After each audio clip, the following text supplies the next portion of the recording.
It was the summer of 2004. Warm, slow evenings, the sort that drifted gently into night without anyone noticing. In the small town of Woodford, on the edge of the River Harrington, days followed a predictable rhythm, fishermen along the banks, families on evening walks, and the quiet hum of life that rarely made the news. Most days, the river looked still. A long ribbon of pale blue moving between fields, with reeds swaying softly whenever the breeze passed through. Locals often described it as a place where nothing much ever happened. People liked it that way. On the western side of town lived the Turner family, Mark, Abigail, and their 12-year-old son, Oliver Turner.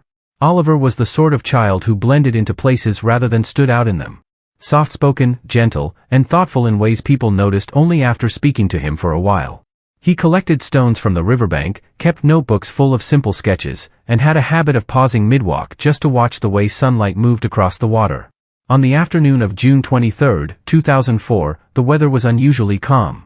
The clouds drifted low but light, casting a pale gray shade over the fields.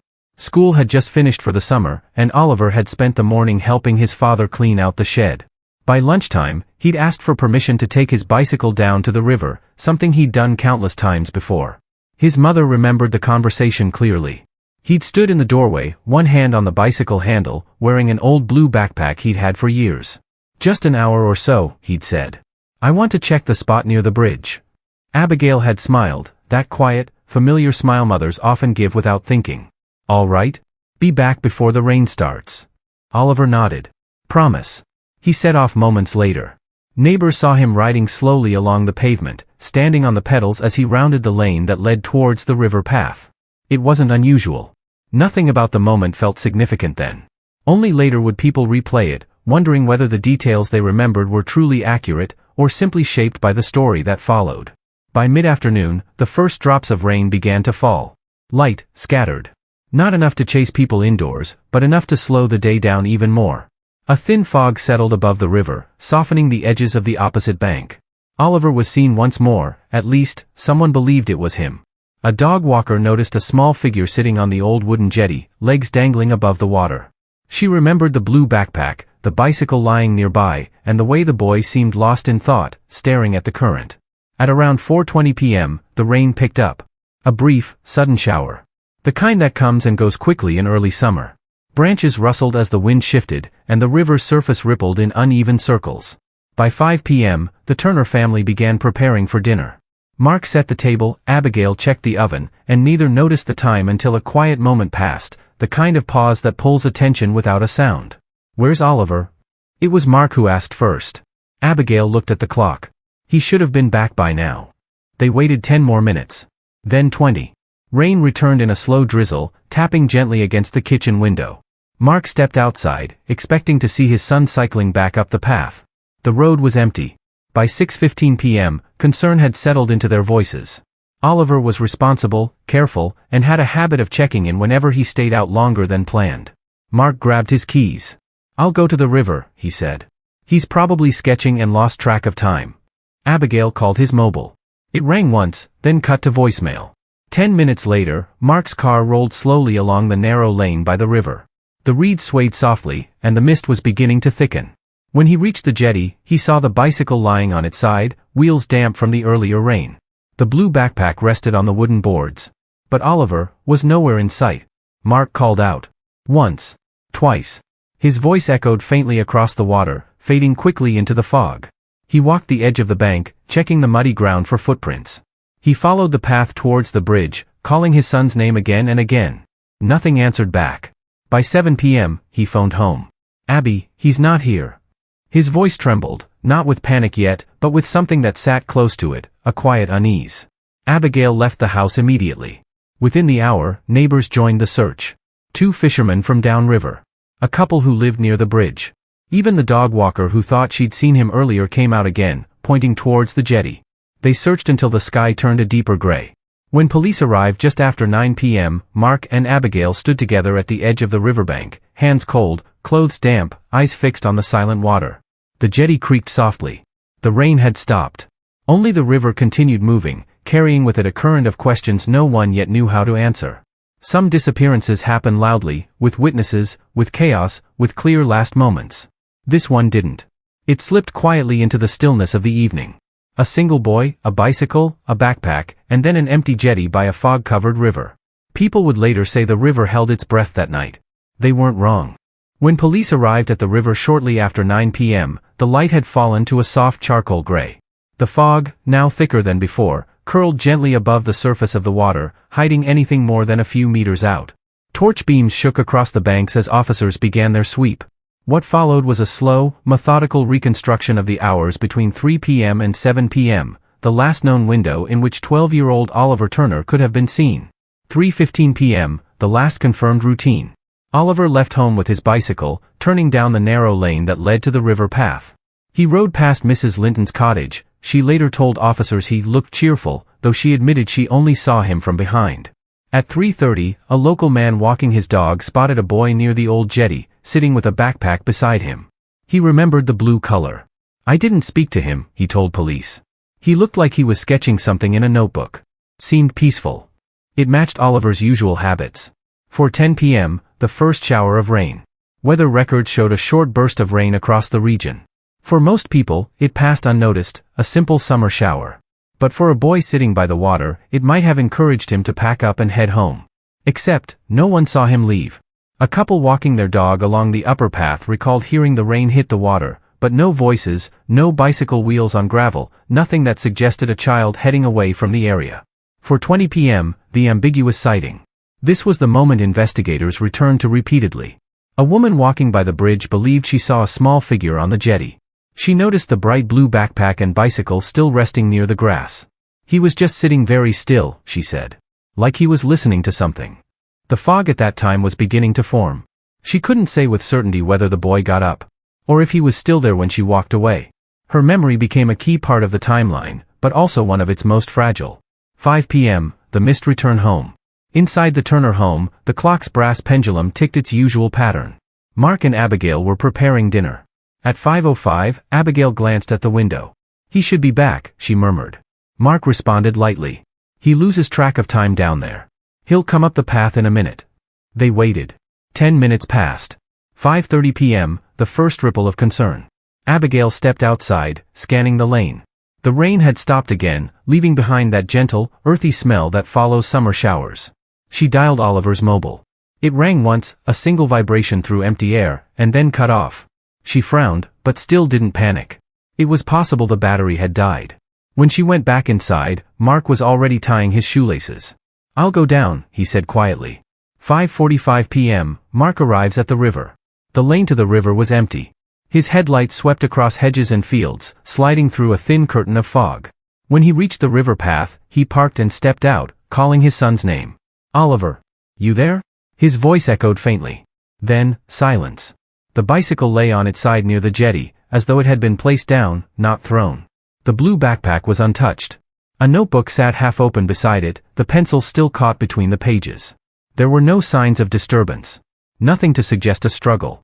Nothing to suggest urgency. Just absence. 6 p.m., the search begins. Mark phoned home. "Abby, he isn't here." Her breath caught. "I'm coming." Neighbors joined almost immediately. Torches in hand, they moved along the banks, calling gently. "Oliver, love, come on, we're here." A fisherman across the water shouted back. "No one's been on this side all afternoon." Rain began again, soft at first, then thicker. Mist collected in tight curls above the river. By 6:30, the entire bank looked like a scene swallowed by cloud. 6:45 p.m., the jetty examination. A local volunteer, Mr. Hargreaves, stepped onto the wooden jetty. The boards creaked with each footstep. He crouched down and examined the edge, the sort of place a person might slip. "It's dry on the sides," he said. "No scuff marks. Nothing dragged over." The wood was damp from rain, but not worn. No broken planks. No gaps wide enough for a foot to fall through accidentally. If Oliver had gone into the river, the jetty wasn't involved. 7 p.m., widening circle of worry. By now, darkness was settling. Mark and Abigail stood side by side, calling into the fog, their voices thinning over the water. A neighbor approached them softly. "We'll find him," she said, though her voice carried doubt. When a child vanishes, there is a moment, an internal shift, when parents stop thinking of simple explanations and begin to fear the impossible. For the Turners, that moment arrived at 7:10 p.m. 7:20 p.m., the decision to call police. Mark said it first. "We need help." Officer Parsons arrived within 20 minutes. Quiet, steady-voiced, he took in the scene: bicycle, backpack, notebook, no footprints leading away, no noise from the opposite bank. He asked the parents a series of soft, factual questions. When did he last text you? Did he mention meeting anyone? Has he ever run off before? They answered each one with the same sinking feeling. No. No. Never. 8 p.m., the river sweep begins. 2 officers walked the shoreline in opposite directions. They called out Oliver's name at intervals, listening for any response, a shout, a cry for help, even the snap of a branch. But the river felt unnaturally still, as though it were holding its breath. Fog spread so thickly at times that flashlights appeared as soft white circles floating in the air. The prevailing theory, that Oliver might have simply wandered off, weakened with every minute. 9 p.m., official missing person report. Inside the Turner home, Abigail answered questions while clutching Oliver's small jacket to her chest. Mark sat across from Officer Parsons, staring into space. He wouldn't go far, he whispered. He'd never leave his bike. The officer nodded. That's what concerns us. At this hour-by-hour reconstruction, one truth crystallized. Between 4:20 p.m. and 5 p.m., something unexplainable happened. A span of 40 minutes. No witnesses. No movement. No noise. A space in time where a child vanished without leaving a trace. And the river, quiet, cold, and unmoving, became the first suspect. Not because it showed guilt, but because it showed nothing at all. For nearly 2 decades, the river carried on as if nothing had happened. Seasons changed. Floods came and went. Families picnicked along the banks. Fishermen cast their lines, never knowing what rested just a few meters below. And then, a shape appeared. Not to the naked eye. Not to anyone walking by. But to a fisherman named Lewis Harper, a quiet man who knew every bend of that river better than most people know their own homes. That morning, Lewis wasn't looking for mysteries. He was looking for catfish. But something on his depth finder made him stop breathing for a moment. A shadow. Too large. Too symmetrical. Too still. He thought, at first, it was debris from last winter's storms, a tree, maybe. But trees don't have straight lines. They don't have corners. This shadow did. Lewis marked the spot. Then he circled back. Once, twice, 3 times. Each pass showed the same chilling outline. A vehicle, resting at the bottom, coated in 19 years of silence. Most people would have ignored it. Most people would have shaken their head and gone back to fishing. Lewis didn't. He made a phone call. A short one. A quiet one. "I think I found something," he said. And that single sentence reopened a case everyone thought time had buried. Because that shadow? That silent outline? Was about to tell the river's secret. The one it had been keeping since 2004. When the police arrived, there was no drama. No sirens. No shouting. Just quiet professionals standing at the edge of the river, staring at a screen that showed the same impossible shape Lewis had seen. A boxy outline. A roof. 4 wheels. A vehicle resting neatly on its side, as if the river had placed it there gently. One officer whispered, "Cars don't end up this far from the main road, not by accident." Another officer didn't say anything at all. He simply swallowed hard. They launched a sonar drone first.